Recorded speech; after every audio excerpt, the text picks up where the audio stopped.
Seja muito bem-vindo ao meu canal e eu estou aqui hoje para trazer um pouquinho do meu conhecimento sobre a justiça de Deus. Nesse vídeo você vai sair daqui entendendo o porquê que Adão e Eva saíram no paraíso, o porquê que nós podemos desfrutar do que Jesus conquistou para nós na cruz e entre muitas outras coisas que eu sei que vão fazer extremamente sentido na sua cabeça, você vai conseguir entender e vão ser extremamente relevantes para a sua própria vida, para você, para sua família, para que você possa crescer no relacionamento com Deus e também parar de colocar a culpa de coisas que não provém dele nele, porque Deus é bom. E o primeiro princípio que eu quero falar com vocês é esse, a bondade de Deus.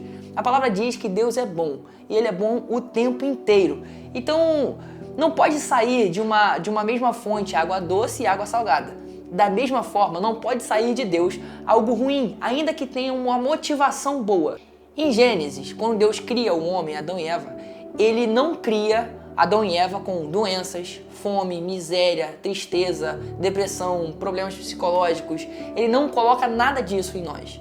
Contudo, Adão e Eva escolheram o pecado. A partir desse momento, o véu foi colocado, a separação de Deus aconteceu, o conhecimento do bem e do mal aconteceu e todos os problemas que vieram, todos os outros problemas vieram por conta do pecado. Por que eu estou falando isso? Porque às vezes as pessoas confundem e acham que Deus criou todas essas coisas. Poxa, se Deus é bom, por que Ele deixa ter fome na África? Deus não criou a África para ter fome. Deus não teve esse objetivo. Só que o pecado trouxe essa realidade para aquele povo. E assim como aqui no Brasil tem fome, em todo mundo tem fome. Então, nós temos agora você tem o conhecimento de que Deus não tem nada a ver com nada que acontece de ruim na nossa vida. Deus não coloca doença em você para te ensinar, Deus não coloca dor em você, não coloca miséria na sua vida, não coloca traição no seu casamento, não coloca destruição nenhuma na sua vida para te ensinar nada. Sabe por que isso não faz sentido? Pensa comigo. Se Deus faz essas coisas, por que existe a Bíblia? Existe um livro de mais de 2000 anos, né, contando com o Antigo Testamento, que explica tudo que nós precisamos. E existe uma parte de Deus que se chama Espírito Santo, que habita em nós. A partir do momento que nós confessamos o Senhor como nosso único e suficiente Salvador, nós temos o Espírito em nós. Então eu te faço uma pergunta, se Ele pode falar com a gente, por que Ele colocaria doenças, por que Ele colocaria coisas ruins para ensinar a gente? Mas Malcolm, não tem aquele texto que fala que existe um peso de glória no sofrimento? Sim, existe. Só que esse texto fala sobre o sofrimento por Jesus, numa perseguição, não doença. Doença é perseguição? Algum ser humano vai, não, você está pregando Jesus, então toma um câncer. Ninguém pode fazer isso com você.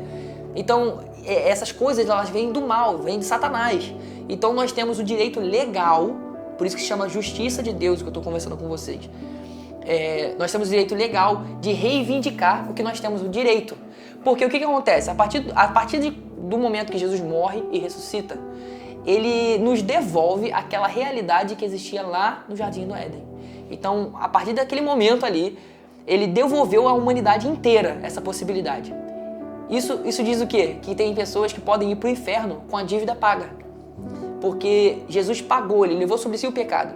As pessoas só não vão usufruir disso se não o aceitarem.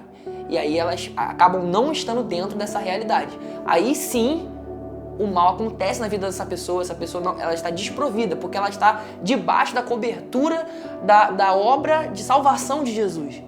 Então, Deus enviou Jesus para nos devolver essa realidade. Então, você concorda comigo que se Deus enviou Jesus para me devolver a realidade que existia lá em Adão e Eva, uma realidade de paz, prosperidade, saúde divina, saúde sem ausência de falta. A palavra shalom, né? Nada fora do lugar, nada faltando, tudo no seu devido lugar, nada quebrado. Então, assim, Deus nos devolveu esse direito, entregando Jesus naquela cruz. Então, se eu e você não usufruímos disso, a gente está desperdiçando a obra completa. Porque Jesus não nos salvou apenas do inferno, Ele nos salvou de uma vida miserável, de uma vida destruída. E isso é uma revelação que Deus deu para nós e a gente precisa usufruir dela, usufruir de maneira completa.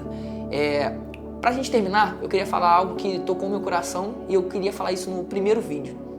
Eu estava fazendo uma aula de um curso teológico, e em uma dessas aulas a professora falou o seguinte: Deus não expulsou Adão e Eva do jardim do Éden porque ele simplesmente ficou com raiva e quis se vingar deles. Olha, já que vocês pecaram, sai de perto de mim. Não foi isso. A palavra diz que no jardim do Éden existiam duas árvores: a árvore do conhecimento do bem e do mal e a árvore da vida. A árvore do conhecimento do bem e do mal foi a árvore que Adão e Eva comeram e se tornaram, a partir daquele momento, tiveram a consciência do pecado, tiveram consciência do mal. E a árvore da vida era a árvore que tornava e mantinha eles eternos. Então, se Deus tivesse permitido que Adão e Eva continuassem no jardim do Éden, eles poderiam se alimentar da outra árvore, que é a árvore da vida. E a partir daquele momento, a obra de salvação não poderia acontecer, porque eles teriam se condenado eternamente pecadores, entendeu? Eles teriam se transformado em um ser...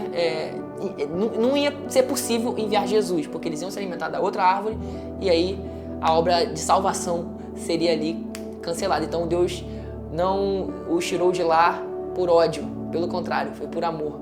E ainda tem mais: Deus não os tirou de lá de qualquer forma, Ele cobriu aquela vergonha que eles estavam sentindo por estar nus, e aí sim eles foram para longe, contudo protegidos ali, né? Deus matou os animais, fez o primeiro sacrifício e protegeu Adão e Eva ali, cobriu a nudez deles. Então, assim, isso mudou completamente a minha vida. Essa informação mudou completamente a minha vida. Eu passei a amar mais o Senhor, entender mais quem Ele era, entender o caráter dele, entender que Ele é bom e que Ele me ama independente de qualquer coisa, até porque Ele me amou antes mesmo de eu ter fé, Ele me amou antes mesmo de eu existir. Então, ele sabe o seu futuro. Então, se Ele sabe que você vai viver alguma coisa amanhã, que você vai pecar amanhã, e Ele te ama hoje, então amanhã Ele vai continuar te amando. Se ele te amou lá em Jesus. Então eu espero que essa informação, como ela me impactou, eu espero que ela cause um impacto na sua vida também. E se você quiser, você pode comentar aqui embaixo, deixar a sua ideia, e nós vamos conversar. Eu posso dar os textos bíblicos. Eu não enchi esse vídeo de texto bíblico, porque a ideia desse vídeo não é um debate teológico, é simplesmente passar um pouco da minha visão. E eu sei que essa visão pode mudar a vida das pessoas. Muito obrigado pela sua atenção até aqui, e até a próxima.